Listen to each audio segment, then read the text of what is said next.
Van Battenweg, alors quand on est à Ribeauvillé, qu'on exploite une petite exploitation de 3 hectares et demi, et qu'en plus on décide de faire sa viticulture en méthode Déméter, qu'est-ce que ça veut dire? Parce que quand on achète un vin bio, le consommateur est un petit peu partagé. Il voit d'abord la feuille européenne, il voit éventuellement écrit Déméter, il voit peut-être écrit Nature et Progrès. Alors le cahier des charges de la méthode Déméter, c'est quoi? Le cahier des charges Déméter, pour nous, hein, la différence elle était assez ténue quand on a signé le cahier des charges Déméter. C'est surtout que la dimension agriculture biologique, c'est surtout une dimension technique où on n'a pas le droit d'utiliser de pesticides de synthèse. Quand on se transporte vers une agriculture en biodynamie avec des métères ou un autre cahier des charges, en fait on cherche à aller plus loin dans la compréhension des phénomènes naturels qui soient directement liés au sol, au fonctionnement du sol ou à l'interaction, on va dire, planétaire, hein, du cosmos. La Lune et le sol. Voilà, notamment la Lune, hein, qui est très importante. On voit bien les phénomènes de marée, les phénomènes des rythmes humains, hein, qui sont très très liés à la Lune. Quand on prend ça en conscience, on essaye d'adapter la façon de travailler par rapport à ces... c'est pas des concepts ou des préceptes, c'est vraiment de l'observation de terrain.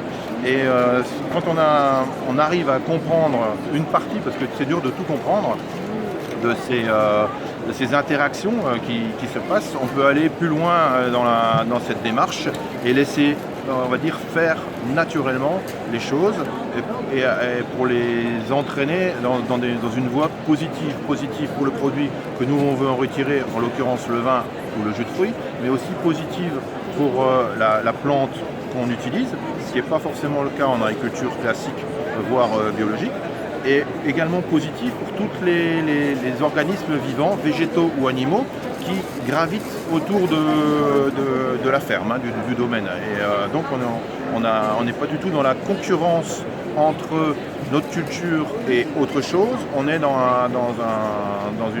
un partage des qualités réciproques, hein, dans une symbiose, dans une harmonie de culture. Et c'est surtout en ça que consiste la biodynamie. Mais alors en 2 mots, mais je sais bien qu'en 2 mots c'est impossible à expliquer, mais en 2 mots pour le consommateur qui va retrouver votre vin dans son verre, qu'est-ce que vous faites vous concrètement quand vous dites je pratique la méthode biodynamique? D'accord. Alors ce qu'on fait concrètement, on fait attention aux périodes lunaires. Quand on va par exemple mettre en bouteille, on va faire attention à ces périodes-là. Quand on va planter la vigne, quand on va récolter dans la mesure du possible, c'est plus délicat avec la récolte, puisque la météo influe plus quand même que la lune, si vous voulez.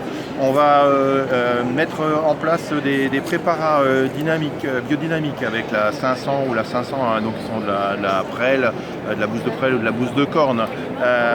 C'est des préparats qui servent à enrichir le terrain. C'est pas à enrichir, ça donne une direction, une piste pour favoriser un développement harmonieux au niveau du sol et au niveau des micro-organismes pour qu'il soit le plus positif possible par rapport à la culture qu'on a en face.